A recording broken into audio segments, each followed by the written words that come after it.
Muslim Perancis itu besar loh. Besar.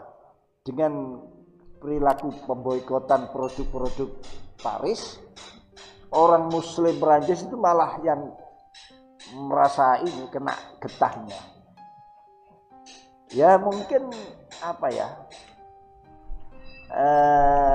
dengan cara yang baik, kan Islam itu agama terakhir yang menyempurnakan akhlak negara agama-agama ya bu disempurnakan. Tentu ada itu cara yang simpatik, yang baik. Orang yang menghina akhirnya sadar, minta maaf, memperbaiki, ya, dan kita akan mendapat sebuah sambutan yang baik, sikap yang baik.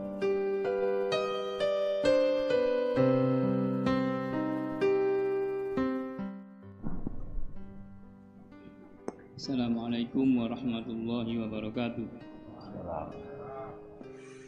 Ada ayat Al-Quran, Muhammadur Rasulullah walladzina ma'ahu asidda'u 'alal kuffar ruhama'u bainahum al-ayat. Kemudian ada satu ayat lagi dalam surat Al-Kautsar, inna sani'aka huwal abtar. Dari kedua ayat tersebut, bagaimana idealnya sikap kita umat Islam terhadap aksi non-muslim yang menghujat simbol-simbol Islam? Mohon keterangan. Begini, kufar itu macam-macam. Ada kufar harbi, ya, kafir yang disebut dengan kafir harbi. Ada kafir dhimmi, ada kafir mu'amman, ya, yang ini yang diamankan, mustakman lah istilah mu'amman, mustakman.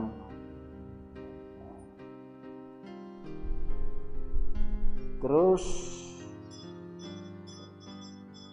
manusia itu sebenarnya di dunia ini dibagi 4, mukmin, lalu dhimmi, lalu mustakman, lalu harbi.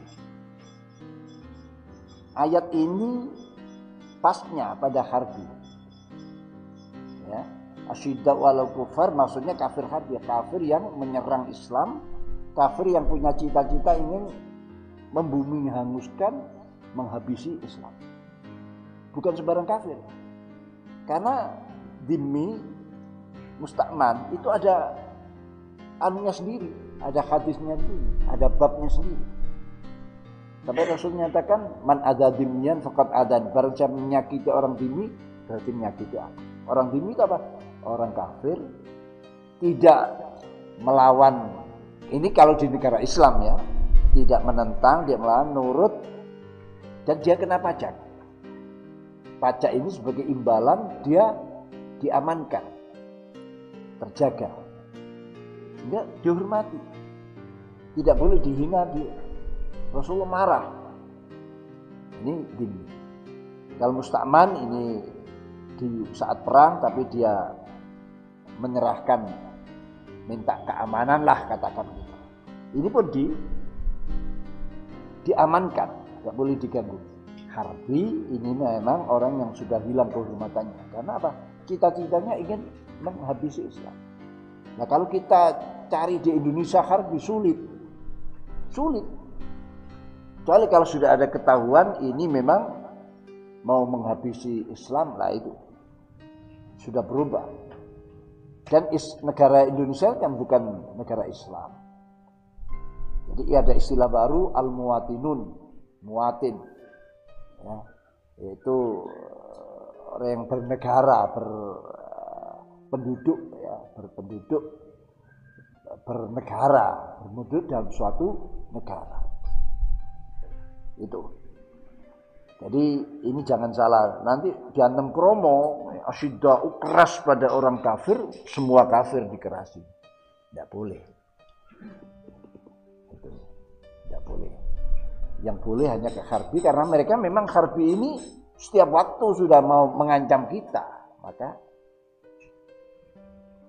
kalau masalah ayat yang inna sya'naka huwal abtar itu kan Allah menjawab orang yang menghina Rasulullah SAW. Ya. Orang yang menghina itulah yang abtar,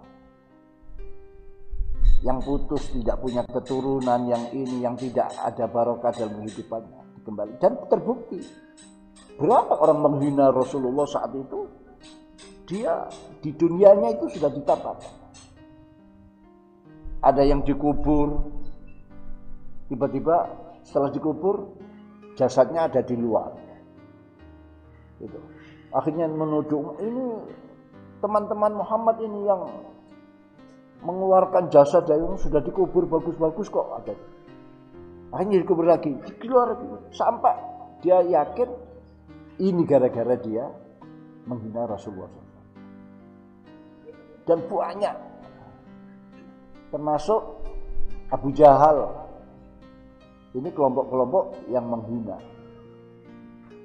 Nah, ada ayat yang menyatakan, saya lupa suratnya, surat Al-Hadid itu menyatakan di situ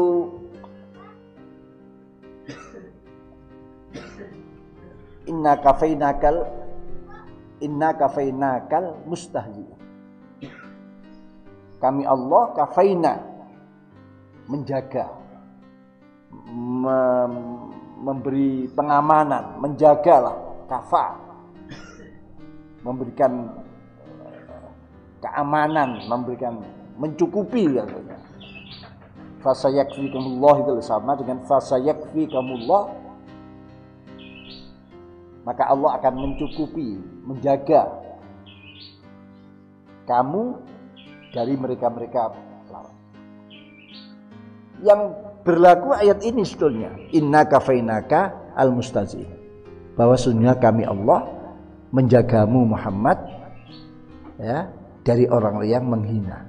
Sebetulnya dari ayat ini kita tanpa bergerak untuk membalas itu sudah akan dibalas. Cuman tanda kita mahabbah Rasulullah itu apa itu loh.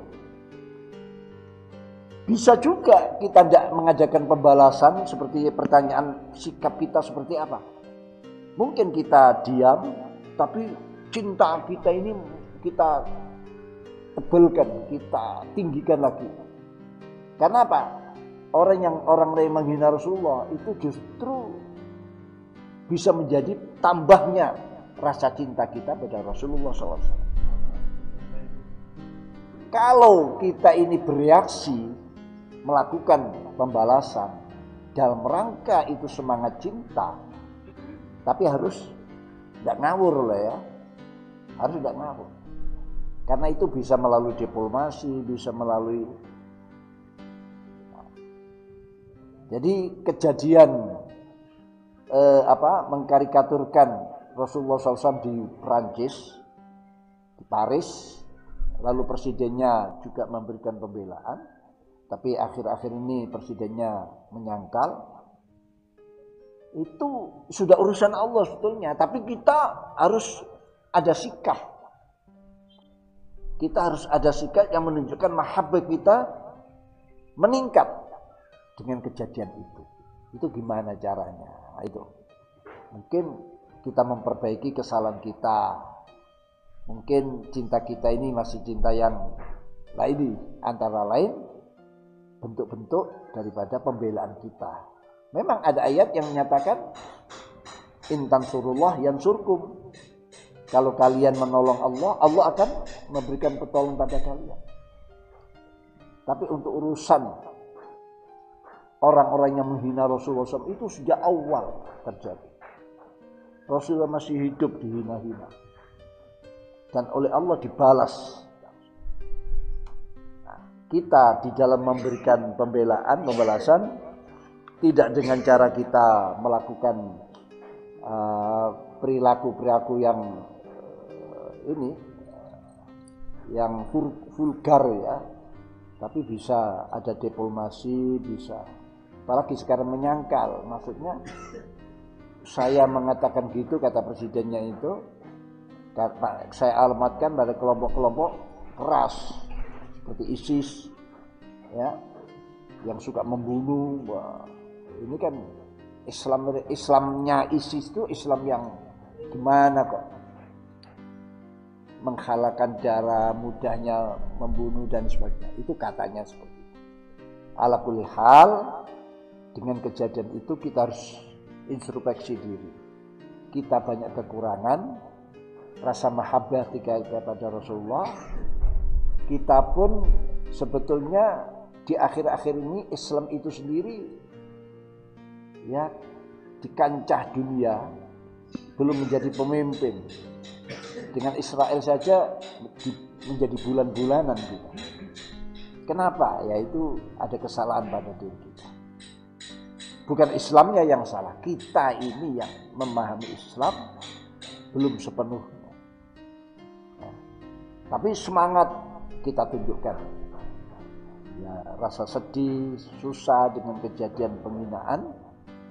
Lalu mungkin dengan demo boleh, silakan, asalkan tertib. Dengan apa itu namanya, sebuah, ya, boikot ini terjadi, ya. Mungkin kalau itu boikot sebagai bentuk, karena Muslim Perancis sendiri dengan terjadinya boikotnya negara Islam itu malah dia terkena imbasnya. Muslim Perancis itu besar loh. Besar. Dengan perilaku pemboikotan produk-produk Paris, orang Muslim Perancis itu malah yang merasa ini kena getahnya. Ya mungkin apa ya, dengan cara yang baik, karena Islam itu agama terakhir yang menyempurnakan akhlak negara, agama-agama ya dulu disempurnakan. Tentu ada itu cara yang simpatik, yang baik. Orang yang menghina akhirnya sadar, minta maaf, memperbaiki, ya, dan kita akan mendapat sebuah sambutan yang baik, sikap yang baik. Nah, kalau kita menghabisi di negara ini, lalu umat Islam yang di Paris dihabisi gimana? Saya itu pernah, ya, ke daerah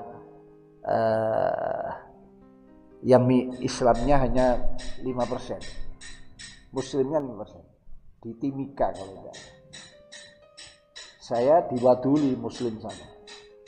Yai, kalau Jakarta ribut, ada demo, ya, demo umat Islam pada non-Muslim, saya ini sembunyi, tidak berani keluar 1 bulan, 2, 3 bulan, karena kami ini minoritas. Nah, kalau sana yang dibalas saya habis ini 5%. Nah, itu juga perlu menjadi pertimbangan yang seperti itu. Jadi di suatu tempat kita mungkin kuat, di tempat lain kita ini lemah. Ada cara lain untuk kita lakukan. Ya diplomasi, ya dakwah yang baik, tunjukkan. Kita ini sekarang ditantang, Islam tantang, tunjukkan.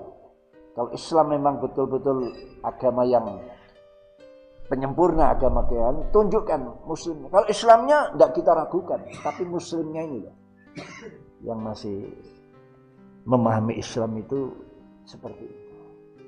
Jadi sikap kita, silakan demo dengan, kan macam-macam demo itu. Demo barisan 1 juta, 2 juta orang kumpul satu tempat, membuat deklarasi, membuat sebuah keputusan, akan itu saja bagus. Kalau merusak itu malah mencoreng. Ya, demikian. Cukup.